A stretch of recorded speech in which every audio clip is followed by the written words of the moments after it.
First ever factory outlet మన Mukunda jewellers వారు తెలుగు నూతన సంవత్సరం ఉగాది పండుగ సందర్భంగా నక్షి మేళా జరుగుతుంది. అన్ని నక్షి జ్యువెలరీ మీద VA ఫ్లాట్ 9.99% మాత్రమే. త్వరపడండి. ప్రపంచవ్యాప్తంగా పెరుగుతున్న ఉద్రిక్తతలు, ముఖ్యంగా పశ్చిమ ఆసియాలో కొనసాగుతున్న సంఘర్షణల ప్రభావంతో చమురు ధరలు తీవ్ర హెచ్చుతగ్గులకు లోనవుతున్న నేపథ్యంలో భారతదేశం కీలక వ్యూహాత్మక నిర్ణయానికి సిద్ధమవుతోంది. దిగుమతి వ్యయాలను నిర్ణయించడంతో పాటు డాలర్పై ఆధారాన్ని తగ్గించేందుకు గల్ఫ్ దేశాలతో స్థానిక కరెన్సీలో వాణిజ్య వ్యవస్థను ఏర్పాటు చేయాలని కేంద్ర ప్రభుత్వం యోచిస్తోంది. గల్ఫ్ కార్పొరేషన్ కౌన్సిల్ GCCలో భాగమైన Saudi Arabia, United Arab Emirates, Kuwait, Qatar, Oman, Bahrain దేశాలు భారత్కు ప్రధాన చమురు సరఫరాదారులు.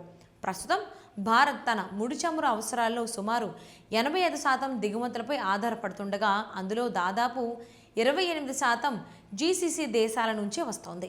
ఈ నేపథ్యంలో గ్లోబల్ మార్కెట్లో అనిశ్చితి పెరిగితే దిగుమతి బిల్లు పెరగడం, వాణిజ్య లోటు విస్తరించడం, ద్రవ్యోల్బణం పెరగడం వంటి సమస్యలు ఎదురయ్యే అవకాశం ఉంది. ప్రస్తుతం బ్రెంట్ క్రూడ్ ధరలు బ్యారెల్కు $70 నుంచి $110 మధ్య మారుతూ ఉండటం సరఫరా అంతరాయాలపై భయాన్ని మరింత పెంచుతోంది.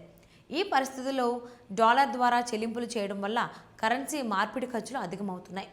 రూపాయి బలహీనత కూడా దిగుమతులను మరింత ఖరీదైనవిగా మారుస్తోంది.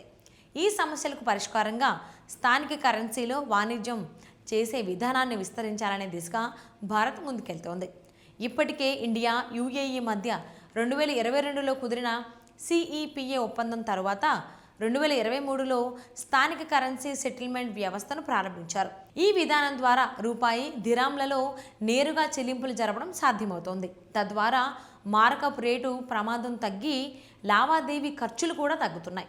అధికారుల ప్రకారం డాలర్ కొరత ప్రస్తుతం పెద్ద సమస్య కాకపోయినా భవిష్యత్తులో అనిశ్చితులను ఎదుర్కొనేందుకు ఈ విధానం ఉపయుక్తంగా ఉంటుంది. ఇది అంతర్జాతీయ వాణిజ్యంలో రూపాయి వినియోగాన్ని పెంచే దీర్ఘకాలిక వ్యూహంలో భాగంగా భావిస్తున్నారు. మొత్తంగా గ్లోబల్ అస్థిరత మధ్య భారత్ తీసుకుంటున్న ఈ చర్యలు ఇంధన భద్రతను బలోపేతం చేయడమే కాకుండా దేశ ఆర్థిక స్థిరత్వాన్ని కూడా కాపాడే దిశగా కీలకంగా మారనున్నాయి.